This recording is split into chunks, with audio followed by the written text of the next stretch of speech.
আর্জেন্টিনার খেলোয়াড় তোর প্রিয় হলো কেমনে বেঈমান?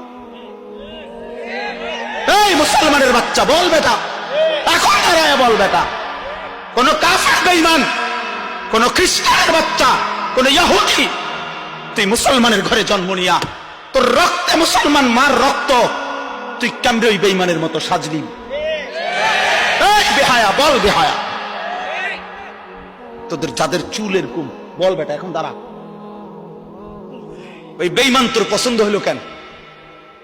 তোর রক্তে ইসলাম নাই বেটা, তোর মা মুসলমান না, তোর বাপ মুসলমান না বেটা, তোর দাদা দাদি মুসলমান না, ওরা সব বোকা, তুই চালাক হয়ে গেছ বেটা, তুমি পণ্ডিত হয়ে গেছ। কোন বেঈমানের অংশগ্রহণ করলাম?